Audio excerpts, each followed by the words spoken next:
OCD itu obsessive compulsive disorder. Jadi secara sederhana ini bisa dimaknai sebuah gangguan mental yang menimpa diri kita, yang gara-gara gangguan itu kita itu memiliki semacam apa ya, nggak sadar dipaksa ya, nggak sadar dipaksa untuk melakukan segala sesuatunya secara berulang. Contoh yang dulu waktu kita sering nangani waktu era pandemi ya, musim COVID itu yang paling sering tuh orang akhirnya menjadi sebuah pembawaan diri kalau nyuci tangan itu berulang-ulang, padahal sudah cukup bersih, airnya cukup, sabunnya cukup, tapi diulang lagi, diulang lagi. Terus juga di masa itu yang sering kita tanganin kasus-kasus ini, nyuci baju ya, era pandemi itu ya, karena takut mungkin ya, khawatirnya berlebihan sehingga dicuci lagi baju itu. Nah, ini berangkat diawali dari sebuah trauma. Trauma itu jangan dimaknai selalu yang bagaimana gitu ya. Gampangannya memahami trauma itu adalah keadaan yang memukul diri gitu nggih. Jadi saat itu ada era pandemi ya. Kita melihat fenomena ini kurang proporsional. Artinya kita dramatis banget takutnya. Nah, itu yang memukul, membentur mental kita. Nah, ketakutan yang berlebih itulah akhirnya memberikan sebuah pesan di dalam otak dan tulang belakang kita untuk mengambil sebuah sikap yang ekstra hati-hati. Ayo, ada juga yang kalau terima uang ya, dagang gitu ya, terima uang dari pembeli. Nah, itu takut banget karena kekhawatiran COVID itu tadi ya, sehingga uangnya tuh disetrika, setiap uang didapat disetrika. Terus kalau cuci tangan nggak cukup sekali, ada ketakutan berlebih yang mengendalikan dirinya, akhirnya harus diulang lagi, diulang lagi. Demikian juga nyuci baju. Itu tiga fenomena yang kita dapati di era pandemi kaitannya sama OCD. Saya secara pribadi di masa lalu juga mengalami seperti ini, kaitannya sama obat gitu ya.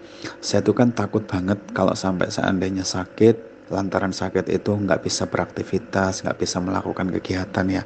Nah, ketakutan saya itu berlebih, sehingga saat itu barusan minum obat, belum juga 1 menit dari situ, saya tuh sudah mikir, saya sudah minum obat apa belum? Padahal saya tahu saya sudah minum obat, tapi gangguan itu selalu muncul. Apa saya sudah minum obat ya? Nah, apa yang terjadi setelahnya itu membuat saya harus melakukan penelusuran, melakukan kegiatan minum obat itu lagi. Jadi, oh obat tadi tempatnya di sini. Saya datangi ke tempat obat. Oh iya, ini tadi saya sudah sempat ngambil di sini. Terus saya buka, nah ini bungkusnya tadi bukanya di sini. Terus saya datang ke depan kulkas untuk ngambil air minum. Oh iya, memang sudah saya minum. Tak lihat lagi di tempat sampah. Oh iya betul, sampahnya ada di situ. Nah, melakukan penelusuran ulang itu nggak cuma sekali saat itu ya, bisa sampai 2 kali, sampai hati itu marem. Oh iya, saya sudah minum obat. Nah, itu kurang lebih gambaran OCD. Nah, kalau dibawa ke ranah ibadah, ranah rumah tangga juga banyak hal. Semuanya bisa gitu nggih. Kayak tadi Bunda ini bercerita kalau sholat gitu nggih. Ini aku tuh udah wudhu belum? Diulangi lagi. Aku tuh udah wudhu belum? Sampai basah. Nanti takbir juga gitu. Sudah Allahu Akbar. Terus nggak nyaman, nggak srek gitu hatinya ya. Terus diulang lagi takbiratul ihram. Sampai imamnya rukuk kita baru rukuk gitu. Nah, ini beberapa contoh gambaran tentang OCD dari beragam sisi nggih. Dari sisi kesehatan bisa, dari sisi kebersihan, dari sisi ibadah, bisa masuk semua. Yang itu kalau dari sisi masalah kejiwaan, akarnya adalah ada trauma di masa lalu yang tadi sudah saya ceritain ya. Ketakutan COVID, ketakutan nanti kalau aku nggak sehat gimana, aku harus minum obat. Nah, mesti pemicunya di situ. Nah, kemudian yang kedua, yang perlu diperhatikan, penanganan kasus-kasus OCD ini paling sering ya, tidak selalu, tapi paling sering itu nyerempet masalah klinik, masalah non medis, masalah gangguan jin. Yang paling sering menyebabkannya adalah satu jin khodam. Yang bahasa orang Jawa itu jin perewangan yang dulu masuk dalam kehidupan kita melalui amalan-amalan kita yang keliru. Misalnya kita pernah datang ke orang pinter, kita pernah memiliki jimat, kita pernah memiliki pusaka-pusaka, kita pernah melakukan wirid-wirid overdosis yang itu tidak ada tuntunannya dalam agama kita, tidak pernah dicontohkan oleh Rasulullah. Kita melakukannya dalam jumlah yang biasanya overdosis, sangat berlebih dengan tujuan tertentu.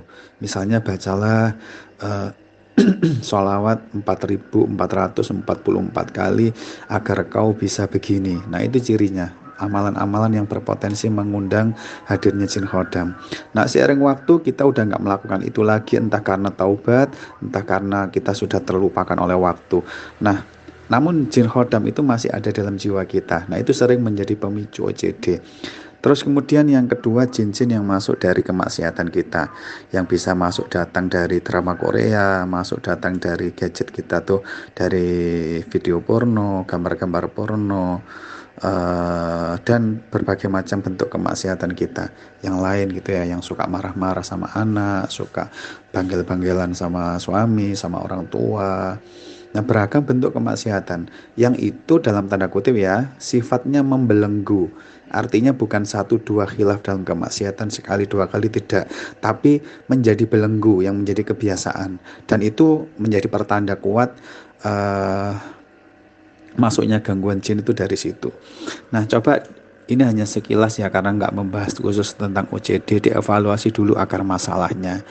Nah, terus kemudian dilakukan tindakan sesuai pintu masuknya tadi. Kalau misalnya ada trauma, nanti lakukan reframing ya, membingkai ulang trauma masa lalu itu dengan makna baru yang lebih positif gitu nggih.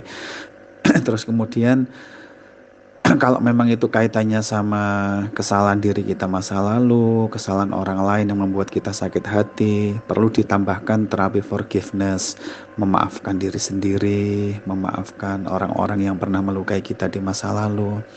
Lah nanti kalau akarnya sudah diselesaikan, termasuk katarsis ya, termasuk katarsis menumpahkan pendaman emosi-emosi negatif. Nah, mungkin itu kalau untuk dari sisi terapi kejiwaannya ya.